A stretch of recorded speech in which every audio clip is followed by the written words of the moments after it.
tie-up or take a support from the any of the consulting firm, or they should always raise the SAP support ticket to activate or deactivate the functionality to reduce that dependency.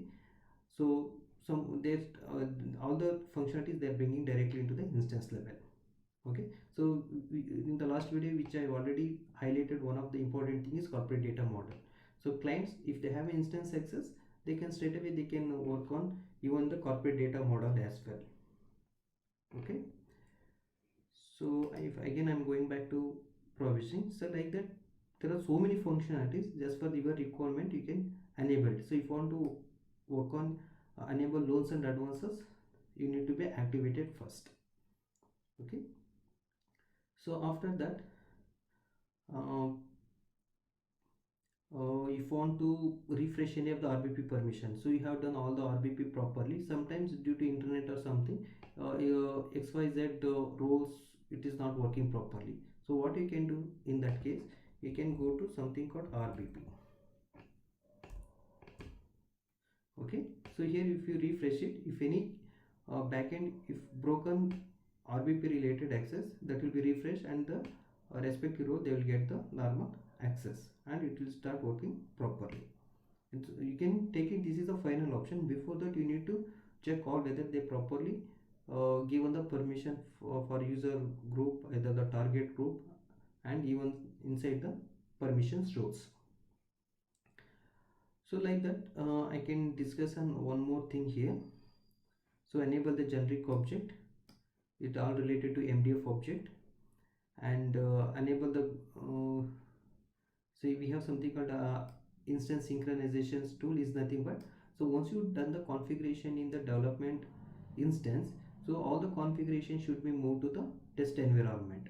Okay, so again we cannot do all the whatever we have done in the development, so we cannot do same thing in the testing. So whatever we done the configuration, everything we can sync it to the instance. There is a limitation that we will discuss later, but some of the things we can sync it to the testing. So once the testing done, so after that we can do the syncing to the production environment.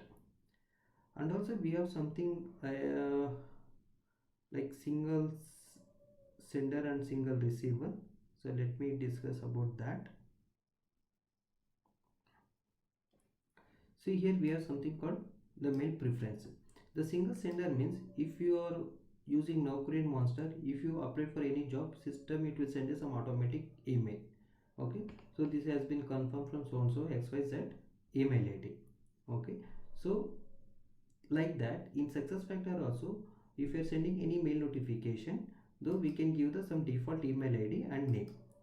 Okay, so some company they will give, we need to ask all this as a requirement, because otherwise system it will send in a system at successfactor.com or something like that.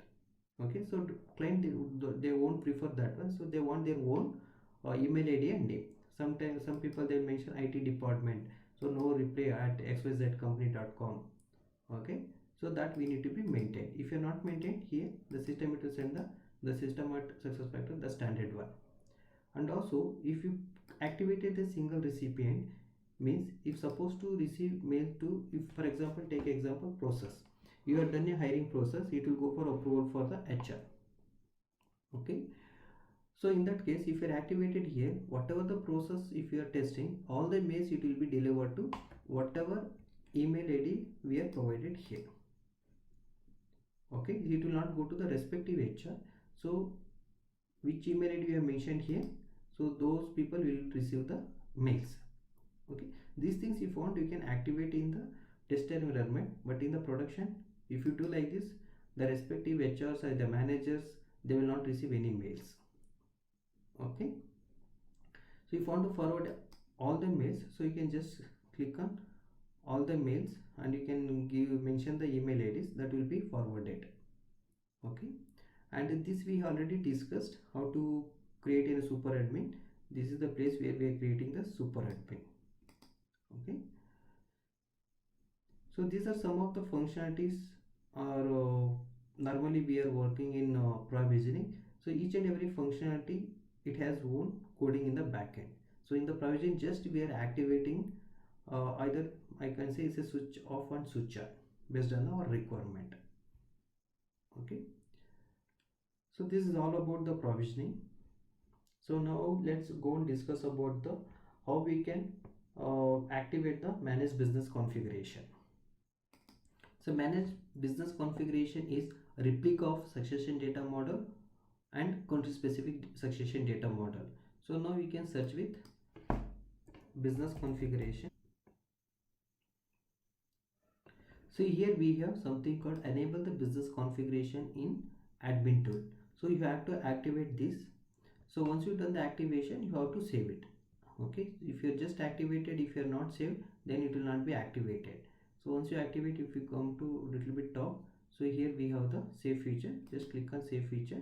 So give the company ID, then you can confirm, then only it will be activated. Okay, so after doing the changes, so you need to run one job for the first time. This is the one time activity, so you no need to do again and again. So if you go to little bit bottom, so we have something called manage job scheduler. So here you can go here, manage schedule jobs. So here we have one of the job name called sync business configuration. So if I, it's everything is, it will be showing based on the ascending order. So here we have something called synchronize the business configuration. So once you select, if it is not created, you have to create it. So just refresh it. It is a demo system, so that is the reason it is already submitted. So normally in the production system, so or in the development environment, so you can just go to here. Here you can give